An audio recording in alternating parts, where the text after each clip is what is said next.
The Chosen Season 1, Episode 5, there's a lot more in here than I originally remembered.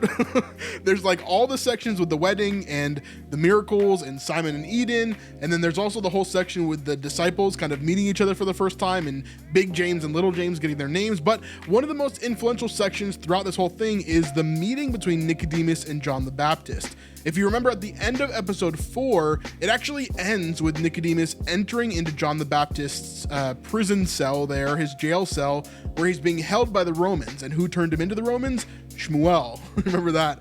So Shmuel turns him into the Romans, and then we see that now Nicodemus is there to talk with him. He wants to see if he's the guy that healed Mary Magdalene. And there's, of course, some connecting moments here. So let's check this out and see exactly what is going on with John the Baptist and Nicodemus. There's some Old Testament ties here as well, which are very cool, as we'll jump into that scripture in just a second. So here's this. Miracles. Yes, John. Signs and wonders. From who? You. Are you adding those to my list of infractions? So Nicodemus thinks that he is the guy that healed Mary Magdalene, but quickly he starts to decide, maybe I'm wrong about that. Only a Pharisee.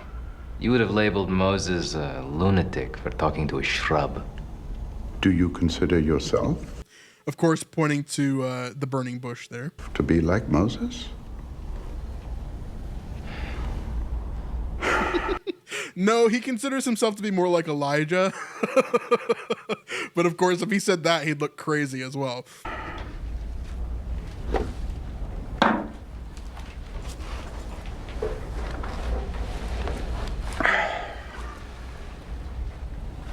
Tell me about your ministry. Do you remember when Caesar traveled through Judea? I love this conversation. There's so many aspects of this that I really, really love. I think, of course, Eric Avari does an amazing job all throughout this season, you know, being Nicodemus overall, but the relationship here between Nicodemus and John the Baptist is quite interesting, because this is probably the first time ever that someone from a Pharisaical position, especially someone from the Great Sanhedrin, has spoken to John in a respecting tone, right? In an actual listening tone, someone who wants to hear what is going on in his ministry, because Nicodemus is trying to decipher, is this guy actually crazy? Does he know something? Is this guy the Messiah, right? So he's really taking this seriously as he kind of goes through. Yes. He sent all these men to clear logs and debris for the coming king. Make straight the way for the king, they'd shout. Prepare the way. The roads in Jerusalem do not have the same problem, but I remember the visit. I had to move. Romans aren't kind to the homeless. Lost all my possessions. Many in Jerusalem were frightened as well. Oh, they were lucky to have you to comfort them. Now, this is an interesting conversation that they're having here. They're talking about when Caesar comes through town, what happens? It's just like whenever we get a foreign leader that comes to America, for example, we clean up the streets, we get rid of the homeless people, we make sure that everything is cleared, we give them a super large motorcade, right? We have security everywhere to protect them. We make sure that that person, that diplomat, that leader is well taken care of when they come to America. And so the same thing happens for Caesar, obviously. He's one of the most important people in the world at that time, probably the most important person in terms of who can impact Israel, other than Jesus, of course. But when we see him coming into the land, they clear everything. They clear the streets. They make sure to clean up the homeless people. They make sure to get everything out of there so that Caesar has a way through. This would have been a perfect metaphor to use during this time. But it's interesting to see that John says that he's homeless and he got kicked out of his location because Caesar was making a way through. We don't really know where John was. We knew that he lived in the wilderness and that he was kind of a wild man in general. Some people believe that he was connected to the Essenes in some way. Some people believe that he was kind of shunned from Jewish society because of his beliefs. The fact that he lived in the desert or the wilderness kind of points to him maybe being connected to the Essenes in some way, since their main base of operations was in the desert near the Dead Sea. So that kind of makes sense, but we don't really know John the Baptist's life. Like, was he really truly alone in the wilderness, or did he have a group that he was with, or different people that he operated with? Obviously, he had disciples, so there's some sort of connection there, but we don't really know overall who he was or like what he did in that realm there. For a price. Of course. Should we be clearing the road for you, John? Is that the point of this story? I don't like your frock. The cost of the vestments alone could feed 3 children in Nazareth for a month. Do you hail from Nazareth? So he continues to have this back and forth. Nicodemus is questioning him. Should we be clearing the way for you? Are you the important person? He's probably used to dealing with these narcissistic Messiah types, and maybe that's what he believes that John is a false Messiah who's narcissistic and believes himself to be self-important and way higher than he actually is. But John is obviously not that, and Nicodemus is slowly beginning to realize that as he has a conversation with him. He also says that he can't handle his frock, which basically means his useless talk as he's talking about, because he's obviously being hypocritical, talking about, how he wants to help people, how he wants to help John, but at the same time, his clothing that he's wearing could feed several families, right, in Nazareth. And then he's, of course, going to connect that to him saying, are you from Nazareth? And all that kind of stuff there. And Jericho, and Bethlehem, Jaffa, Hebron. I see. Well, you have a new home now. Whatever your mission was, I hope you completed it. Thought you were here to ask about miracles. But first, I wanted to tell you of a miracle that I've seen, but cannot comprehend. And then to make accusations. This is pointless.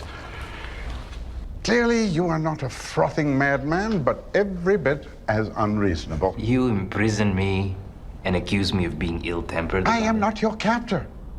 Do you not understand? This is a Roman cell. I came here to speak to the warden on your behalf. On my behalf? Why are you really here, old man? The official reason? You are a Jewish citizen. If you have broken Jewish law, it sets a dangerous precedent to allow Rome to adjudicate. And the real reason?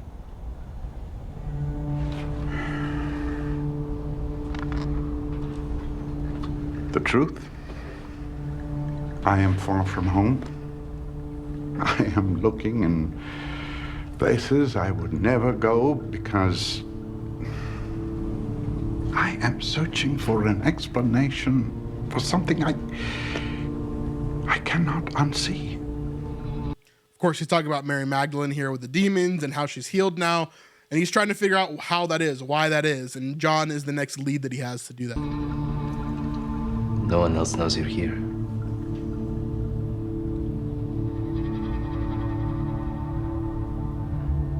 Tell me from the beginning. So that's what we see there. Now, if we skip forward, we get one more scene with the two of them, and we get a little bit of a connection to the Old Testament as well, kind of giving us a little bit of an idea of who John is in a better sense here. Hey, real quick, if you're enjoying this video and you want to help us out to create more videos just like this, there's a few things that you could do to help. The best free way is to just watch our videos. If you can watch the rest of this video and then maybe even go watch another video after that, that'll tell YouTube that we're the best channel on the platform, and it'll really, really help. If you want to go above and beyond and help us financially to consistently help us make more videos, the best way to do that is through SnipesSupport.com. You can pledge $5, $10, or $25 a month and get a bunch of extra content that doesn't really go anywhere else. For example, our full live streams. The video that you're watching right now is a part of a live stream, but you can get the full live stream without any cuts or edits or anything over on Patreon.com or SnipesSupport.com. Anyway, let's get back to the video. Thank you so much for your support. Multiple demons. I saw it myself. They jeered at me from inside her mouth. Nothing could be done for her short of a miracle. And she won't say who restored her. He did not reveal his name to her. What? What? It has begun. What has? If he's healing in secret now, the public signs cannot be far off. Now, of course, John knows who Jesus is. Not only has he had interaction with Jesus in this show that we haven't seen, it's kind of like off screen, but of course he is Jesus's cousin. So for a very long time, of course, they've been connected in doing a lot of these different things.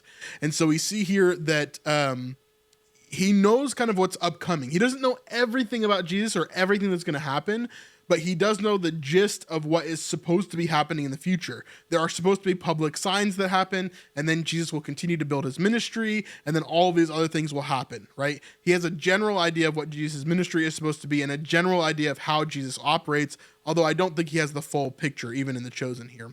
As he's talking to Nicodemus, he begins to have this realization that Jesus is here and that he's doing public signs, and these public signs cannot be far behind, which is, of course, pointing to the miracle with the water into wine in Cana.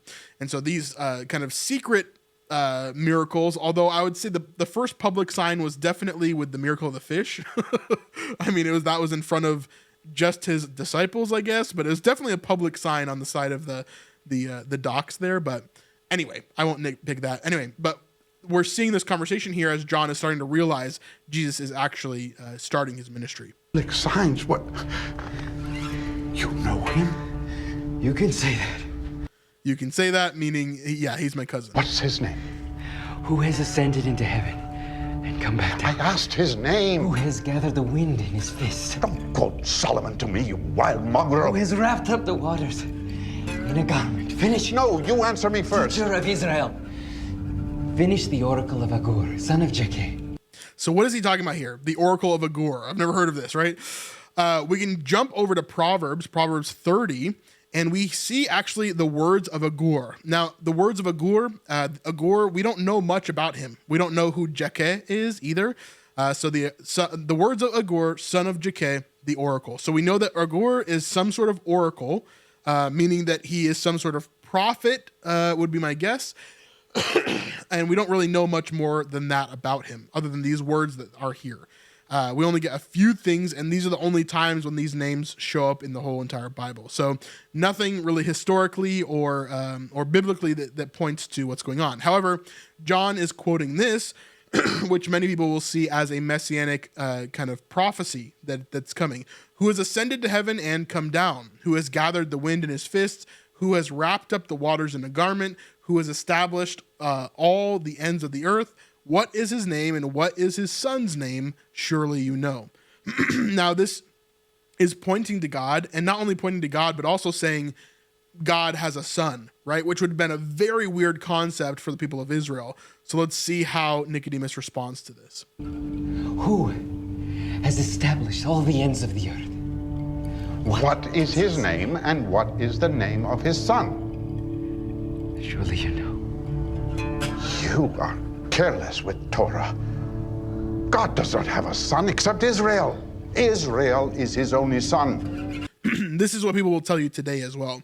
If you talk to Jewish people, especially in Israel, Orthodox Jewish people will say, no, God does not have a son. Obviously, the only son that is kind of dictated in the scriptures is Israel. That is who it's talking about there. All of us. Suit yourself. You know, they'll put a man to death for blasphemy like that. Who will? You? It'd be a terrible precedent for Rome to adjudicate. I should never have come here. All your life you've been asleep. Make straight the way for the king. He is here. I love how they did all the gross stuff on his teeth there too. It just fits so well. To awaken the earth. I actually think John looks the best in this scene almost out of any season. Maybe other than season 4. Season 2, John, there's some things kind of wrong with his beard and like some weirdness going on. We'll say that.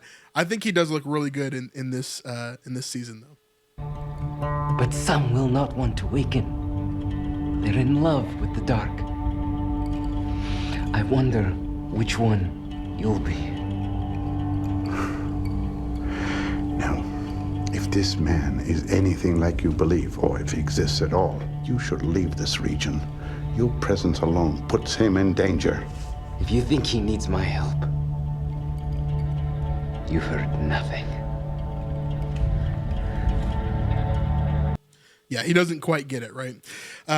Obviously, Nicodemus will continue on his journey as he finally meets Jesus in just a few episodes. But yeah, really interesting stuff from Nicodemus and John the Baptist. I believe this is the only time they talk at all, because John is released after this point. Then we see him with Jesus later on. Then we see him imprisoned later on. So it's really the only time he speaks to any of the Pharisees, really. Yeah, I love this scene. I love this section with John the Baptist. I think it holds a lot of really important things. Remember that John is the Elijah to come. He is the guy that is making the way for Jesus to come. And so it makes so much sense in the role that he plays here, right? He is the one that is serving, growing his own ministry, growing his own disciples. And when Jesus shows up, immediately John's ministry starts to diminish and Jesus' ministry starts to grow. I shall decrease so that he will increase, right? And so we see that from John in the show overall, as his disciples are, going to follow Jesus in the form of Philip, for example, and even Andrew. And so we see John being imprisoned and then eventually killed, and all of that just to fulfill all these prophecies and bring it to a place where it's supposed to be. So, yeah, amazing stuff. Love this episode. Love this section with Nicodemus and John the Baptist. Let me know what you think in the comments down below. And of course, we'll see you guys on the next one. Peace.